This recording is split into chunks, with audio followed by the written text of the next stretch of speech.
What if I told you that if the global war gets worse in 2026, the economic shock would hit some US states right away and others might not even notice at first? It's not about ships or attacks. It has to do with defense spending, oil prices, bond markets, insurance systems, and the economic pressure that is building under the United States right now. It doesn't begin with sounds. It all starts with futures on oil. It starts with the bond markets shaking. It starts with insurance premiums slowly rising. It starts with shipping delays that don't make news. And in 2026, the world is hanging on a razor's edge.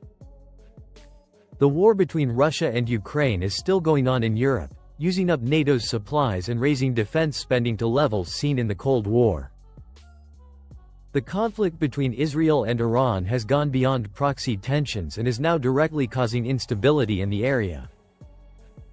Every time tensions rise near the Strait of War, where roughly 20% of global oil supply passes, global energy markets respond instantly. China and Taiwan are still at odds with each other in the Pacific. There are more and more cyber attacks on utilities. Defense spending across Western countries is rising sharply. Insurance markets are tightening worldwide. Shipping insurance premiums in conflict-adjacent areas are climbing. This is not yet World War II. But the economic conditions that precede prolonged global war are here. And if escalation happens, the effect across America will not be equal. Some states are economically stretched. Some are deeply dependent on world trade. Some depend heavily on federal defense spending.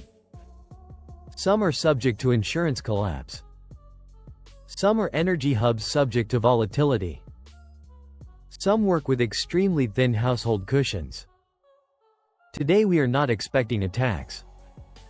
We are analyzing structural vulnerability because war in 2026 does not just mean military conflict. It means oil shocks.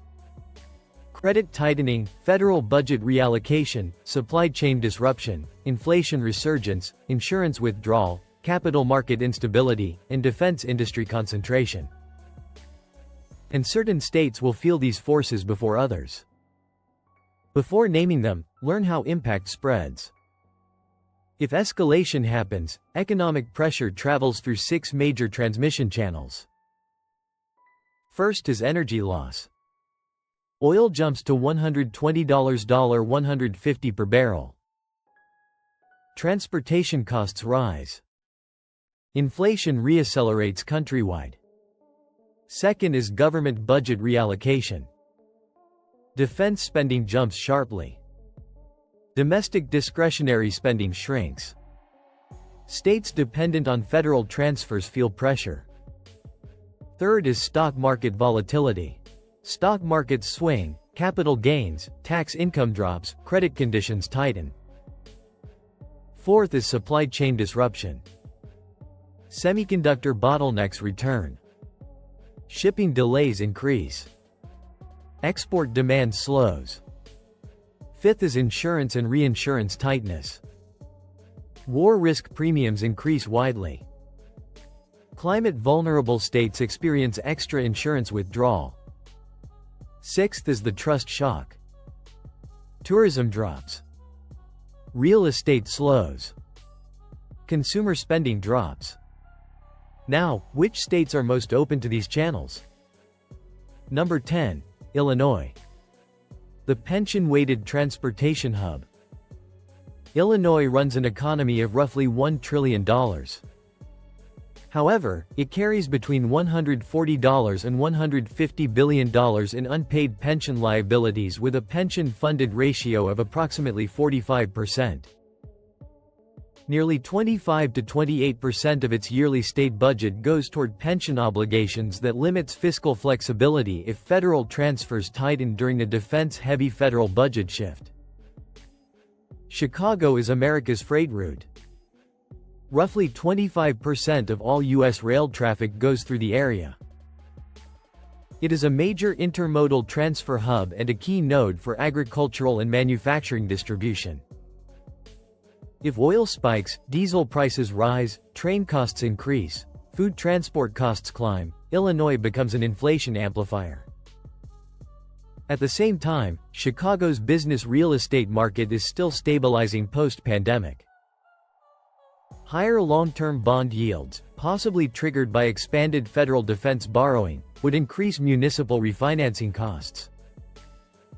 Illinois faces a high pension burden, shrinking population trends, logistics centrality, and local refinancing sensitivity. It is not a failure. It reduces shock absorption ability. Number 9. Michigan. Michigan industry in a fragile world. Michigan's economy exceeds $600 billion, with manufacturing accounting for nearly 19% of state GDP. The auto business employs hundreds of thousands directly and indirectly. The automotive industry relies on semiconductor imports, global steel supply, stable consumer credit, and export demand. If Asia-Pacific shipping lines destabilize, semiconductor bottlenecks return. During the 2021 chip shortage, Michigan auto plants repeatedly stopped production. If oil spikes above $130 per barrel, car demand drops. If credit conditions tighten, car loan approvals shrink. Michigan exports billions yearly to Europe and Canada.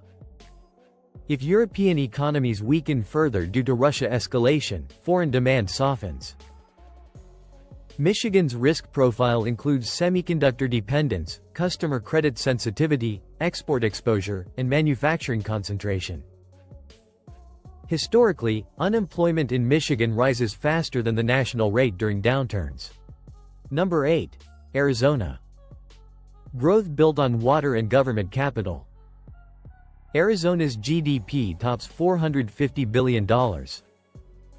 It has been among the fastest-growing states nationwide. Approximately 40% of Arizona's water source comes from the Colorado River. Lake Mead remains historically stressed and federal water cuts are continuing. Long-term economic expansion relies on water reliability. Phoenix saw home price increases topping 50% during the pandemic housing boom. Now mortgage rates stay elevated. Construction is slowing and investor pullback is obvious. If inflation resurges due to oil shock, interest rates stay high longer, tightening affordability. Arizona hosts major semiconductor mega projects, including Intel expansion and TSMC sites. These depend on federal CHIPS Act funds.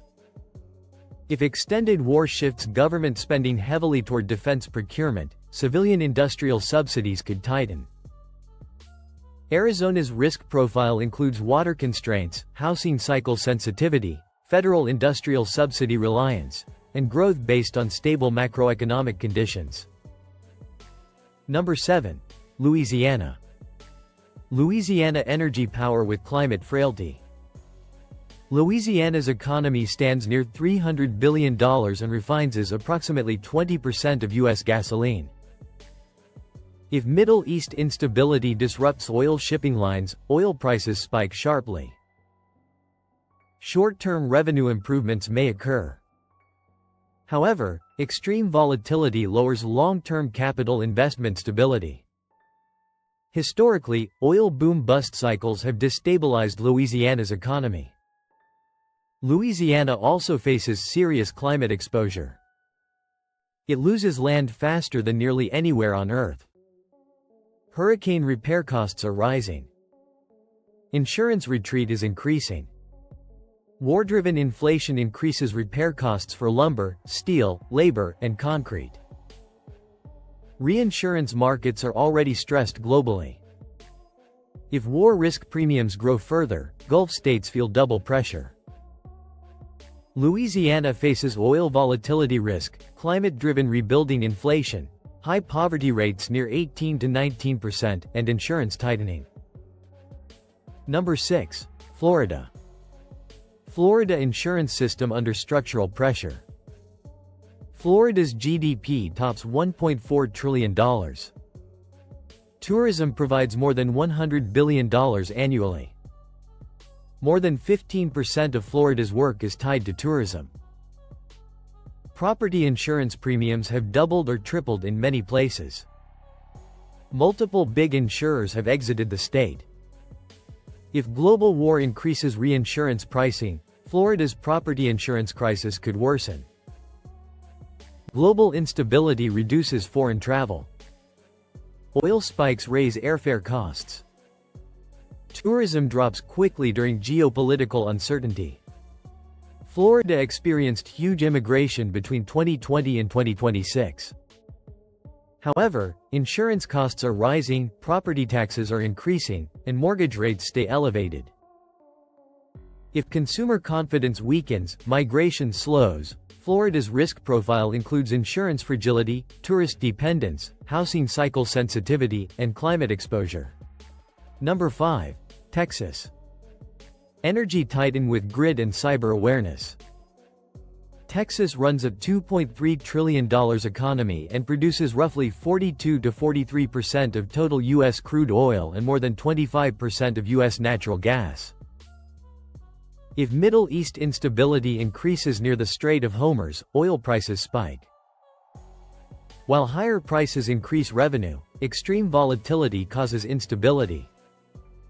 Oil above $130 per barrel historically causes consumer spending slowdowns, airline pressure, manufacturing cost spikes, and national inflation resurgence. Texas is highly integrated into petrochemicals, refining, LNG exports, and industrial manufacturing. Severe oil price swings complicate long-term investment plans. ERCOT works independently from the national grid. While it offers freedom, it lacks redundancy. Energy infrastructure is increasingly attacked via cyber warfare.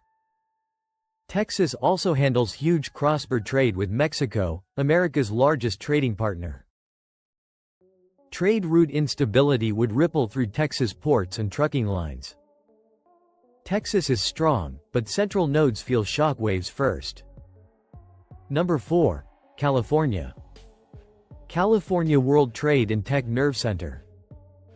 California's GDP hits $3.7 trillion. The ports of Los Angeles and Long Beach handle nearly 40% of U.S. container imports.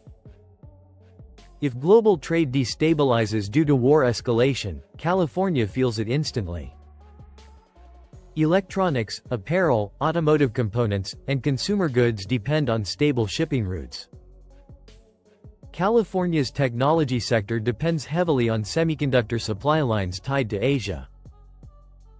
Asia-Pacific tensions would cause supply constraints.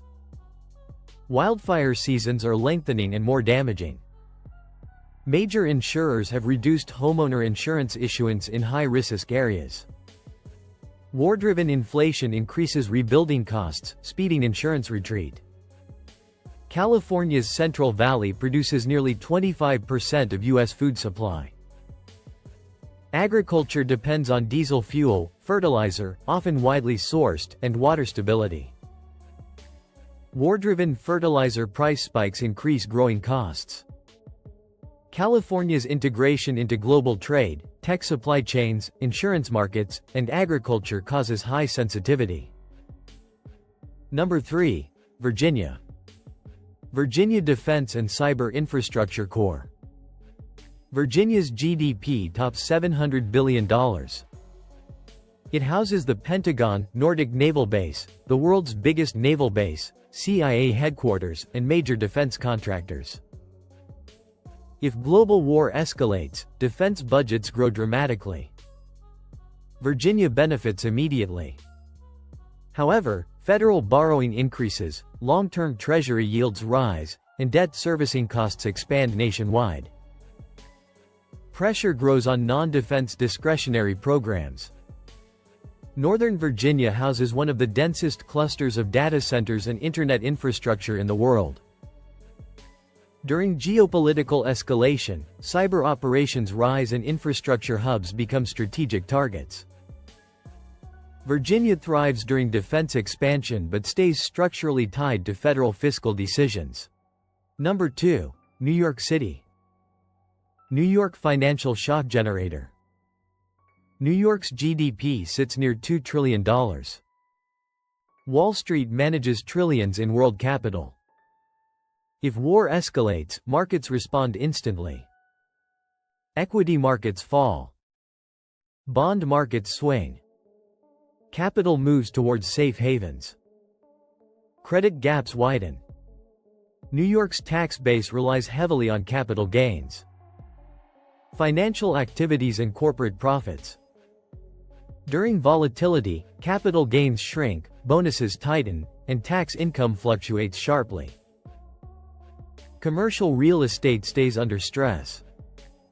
Higher long-term interest rates increase borrowing costs. Municipal debt obligations stay significant.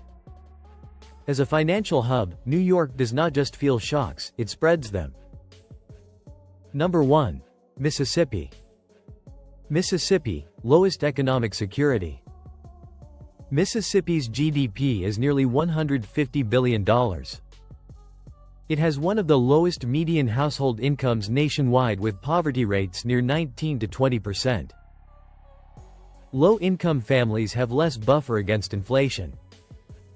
If oil spikes to $130 to $150 per barrel, gasoline prices surge, food transport costs increase, and electricity bills rise.